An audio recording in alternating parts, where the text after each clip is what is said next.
Hello guys, welcome to my channel. അപ്പം ഇന്നത്തെ വീഡിയോയിൽ ഡിസ്കസ് ചെയ്യാൻ പോകുന്ന സെക്കൻഡ് അലോട്ട്മെന്റിന്റെ കുറച്ച് ഡീറ്റെയിൽസ് ആണ്. അതായത് സെക്കൻഡ് അലോട്ട്മെന്റിന്റെ ഡേറ്റ് എന്നാണ് വരുന്നത്, പിന്നെ അതിന് വേണ്ടിയിട്ടുള്ള ഓപ്ഷൻ രജിസ്ട്രേഷൻ എന്തൊക്കെയാണ് ചെയ്യേണ്ടത്, ആ ഡീറ്റെയിൽസ് ആണ് പറയുന്നത്.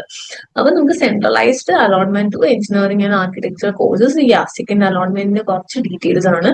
അപ്പൊ ഇനി നമുക്ക് നമ്മൾ പോർട്ടലിൽ നോക്കുമ്പോൾ ഓപ്ഷൻ കൺഫർമേഷൻ എന്ന് പറഞ്ഞൊരു, അതിന്റെ ഓപ്ഷൻ അണ്ടർ ഓപ്ഷൻ രജിസ്ട്രേഷനിൽ നമ്മൾ OTP ഒക്കെ കൊടുത്ത് ഓപ്ഷൻ രജിസ്റ്റർ ചെയ്യാൻ നേരം അവർ ആക്ച്വലി കൺഫർമേഷൻ ചോദിക്കും. കൺഫർമേഷൻ എന്ന് പറഞ്ഞാൽ അടുത്ത അലോട്ട്മെന്റിലേക്ക് കിടക്കാനുള്ള ഒരു കൺഫർമേഷൻ.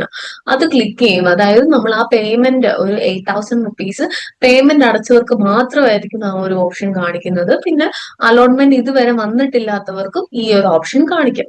അപ്പം അവരെന്താ ചെയ്യണമെന്ന് വെച്ചാൽ കൺഫേം ബട്ടൺ ക്ലിക്ക് ചെയ്യണം. എന്നിട്ട് after completing the online option confirmations, higher options ഒന്നെങ്കിൽ ഓർഡർ നിങ്ങൾക്ക് റീഅറേഞ്ച് ചെയ്യാൻ പറ്റും. പിന്നെ നിങ്ങൾക്ക് വേണ്ടാത്ത ഓപ്ഷൻസ് ഡിലീറ്റ് ചെയ്യാൻ പറ്റും. ഓക്കെ, ഇപ്പൊ നിങ്ങൾക്ക് അടുത്ത അലോട്ട്മെന്റിൽ ഇപ്പൊ നിങ്ങൾക്ക് ഉറപ്പാണ് നിങ്ങൾക്ക് വല്ല കണ്ണൂരോ അല്ലെങ്കിൽ ട്രിവാൻഡ്രം അല്ലെങ്കിൽ കാസർഗോഡ്, ഞാനിപ്പോ കോട്ടയത്ത് ആയതുകൊണ്ട് ഞാൻ പറഞ്ഞു കേട്ടോ, അങ്ങനെയുള്ള കോളേജാണ് വരുന്നെങ്കിൽ നിങ്ങൾ പോയി അലോട്ട്മെന്റ് എടുക്കേണ്ടി വരും. അപ്പൊ നിങ്ങൾക്ക് അതിലേക്ക് താല്പര്യമില്ലെങ്കിൽ ഒന്നെങ്കിൽ ആ ഒരു കോളേജിൽ ഒന്നെങ്കിൽ മേളിൽ വെക്കാം, അല്ലെങ്കിൽ നിങ്ങൾക്ക് അതിന്, അല്ലെങ്കിൽ ആ കോളേജിൽ കയറാൻ താല്പര്യമില്ലെങ്കിൽ ഡിലീറ്റും ചെയ്യാൻ പറ്റും. അപ്പൊ നിങ്ങൾ നോക്കിയും കണ്ടും ഓപ്ഷൻസ് ഡിലീറ്റ് ചെയ്യുകയോ അല്ലെങ്കിൽ റീഅറേഞ്ച് ചെയ്യുകയോ ചെയ്യാം. ഓക്കെ, അപ്പൊ നമുക്ക് തന്നെ ഒരു ഐഡിയ വേണം. ഓക്കെ, അടുത്ത അലോട്ട്മെന്റിൽ എനിക്ക് ഈ കോളേജ് ആയിരിക്കും ഒരു ഐഡിയ നിങ്ങൾക്ക് ഉണ്ടായിരിക്കണം. പിന്നെ കാൻഡിഡേറ്റ്സ്, ഇത് കോളേജ് ദോസ് എന്ന് പറഞ്ഞ ഒരു വാട്സപ്പ് ബോട്ടാണ്. അപ്പോൾ ഇതിൽ നിങ്ങൾ നിങ്ങളുടെ കീമിൻ്റെ സെക്കൻഡ് അലോട്ട്മെൻറ്റും അതിൻ്റെ റിസോഴ്സസും കൊടുക്കുമ്പോൾ നമുക്കൊരു PDF പോലെ കിട്ടും. അതിൽ നിങ്ങൾക്ക് നിങ്ങളുടെ ഡീറ്റെയിൽസും അല്ലെങ്കിൽ നമ്മുടെ ആ ഒരു ഇമ്പോർട്ടൻറ്റ് ഡേറ്റ്സിൻ്റെ ഡീറ്റെയിൽസ് നോക്കാൻ പറ്റും. അപ്പം യെസ്, ഞാൻ ആ ലിങ്ക് ഡിസ്ക്രിപ്ഷനിൽ ഇട്ടേക്കാം, നിങ്ങളൊന്ന് ചെക്ക് ചെയ്തേക്കും. who do not confirm their option will not be considered for the second phase allotment.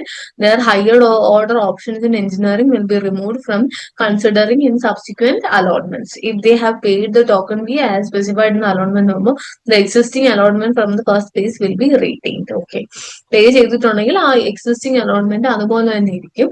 Confirmation കൊടുത്തില്ലെങ്കിൽ അടുത്ത കോളേജ്, സബ്സിക്വന്റ് കോളേജസ് നിങ്ങൾക്ക് കിട്ടത്തില്ല. ഇപ്പം കിട്ടിയ കോളേജിൽ തന്നെ നിൽക്കും.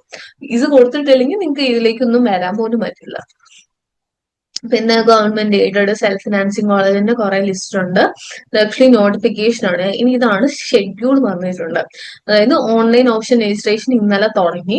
പിന്നെ 28/7 11:59 PM വരെയാണ് ഓപ്ഷൻ രജിസ്ട്രേഷൻ റീഅറേഞ്ചും ഡിലീറ്റും ആഡും ചെയ്യാനുള്ള ഒരു ഫെസിലിറ്റി ഉണ്ടായിരിക്കുന്നത്.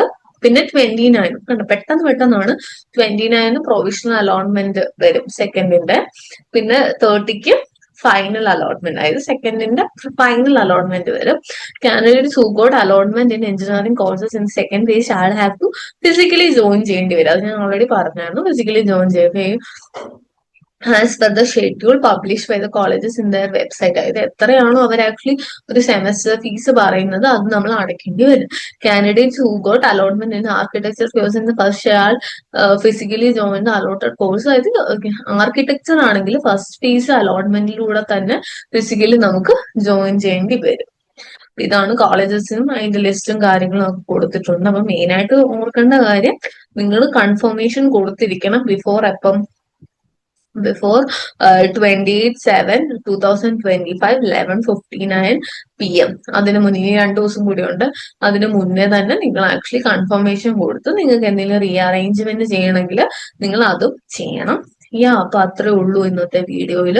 നിങ്ങൾക്ക് എന്തെങ്കിലും റിലേറ്റഡ് ഡൗട്ട്സ് ഉണ്ടെങ്കിൽ ചോദിക്കണം. എന്തെങ്കിലും റീഅറേഞ്ച്മെന്റോ കാര്യങ്ങളൊക്കെ നടത്തണമെങ്കിൽ അതും നിങ്ങൾക്ക് ആക്ച്വലി ചിലപ്പം കൺഫ്യൂസ്ഡ് ആയിരിക്കും. അപ്പൊ നിങ്ങൾ ചെയ്യണം. അപ്പൊ എന്റെ അഭിപ്രായത്തിൽ നിങ്ങൾക്ക് ഇപ്പം വേണ്ട കോളേജസ് മാത്രം വെച്ചാൽ മതി.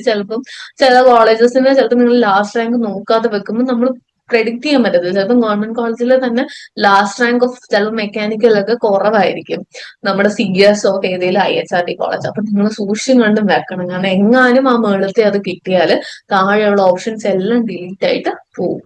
അപ്പൊ നല്ല സൂക്ഷിച്ച് വേണം നിങ്ങൾ ആക്ച്വലി അലോട്ട്മെന്റിലേക്ക് നോക്കാൻ. അപ്പം കൺഫേം ബട്ടൺ കൊടുക്കാൻ മറക്കരുത്. പിന്നെ എന്ത് ചേഞ്ച് വരുത്തിയാലും എന്ത് ചെയ്യുക, സേവ് ചെയ്യാനും മറക്കരുത്. ഓക്കെ, അപ്പൊ അത്രേ ഉള്ളൂ ഇന്നത്തെ വീഡിയോ. സ്റ്റേ ട്യൂൺ, ലൈക്ക് ചെയ്യാനും ഷെയർ ചെയ്യാനും സബ്സ്ക്രൈബ് ചെയ്യാനൊന്നും മറക്കരുത്.